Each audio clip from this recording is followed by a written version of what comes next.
More political theater from President Obama on gun control. Hello, I'm Jennifer Zahrn with this week's News Minute from the NRA Institute for Legislative Action.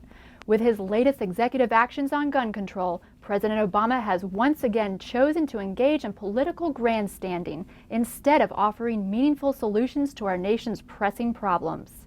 The president's town hall meeting with CNN was nothing more than a public relations spectacle, an attempt to distract the American people from the fact that his policies have failed to keep us safe from terrorist attacks.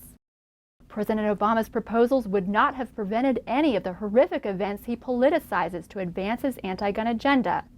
And while failing to protect us, his executive actions are ripe for the abuse of law-abiding citizens by the administration, which has made no secret of its contempt for the Second Amendment. The men and women of the National Rifle Association take a backseat to no one as it relates to keeping our communities safe, and will not allow law-abiding gun owners to be harassed or intimidated for engaging in lawful, constitutionally protected activity, nor will we allow them to become scapegoats for President Obama's failed policies.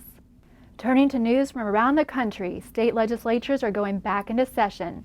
In Kansas, the NRA will fight to protect Kansas's outdoor heritage by supporting legislation that emphasizes an individual's right to hunt, fish, and trap. It's vital that gun owners and sportsmen across Kansas stay actively involved throughout 2016. In New Mexico, the NRA is supporting a measure aimed at ensuring that individuals who are mentally ill and pose a threat to themselves or others do not gain access to firearms. House Bill 91 would require the reporting of records to the federal NICS database of persons who have been, quote, adjudicated as a mental defective or committed to a mental institution. The bill would also restore an individual's right to possess a firearm through the court system.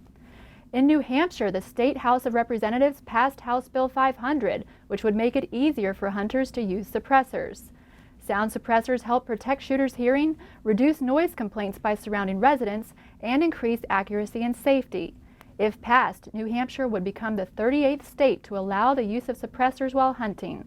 House Bill 500 will now go to the New Hampshire Senate for further consideration. And in this week's Armed Citizen Report, a Pennsylvania mother was recently able to use her firearms to defend herself and her young child from a home invader. The woman was home alone with her 2-year-old son, but was armed and ready to protect herself and her loved ones. When she heard what sounded like someone breaking in, she was startled and called her boyfriend. But her boyfriend was several minutes away, and authorities say the homeowner fired shots to protect her house and her child. Investigators say the would-be burglar suffered a gunshot wound and collapsed outside the home before police arrived. The suspect was taken to the hospital in critical condition. I'm Jennifer Zahrn, and I'll see you again next time with a News Minute from the NRA Institute for Legislative Action.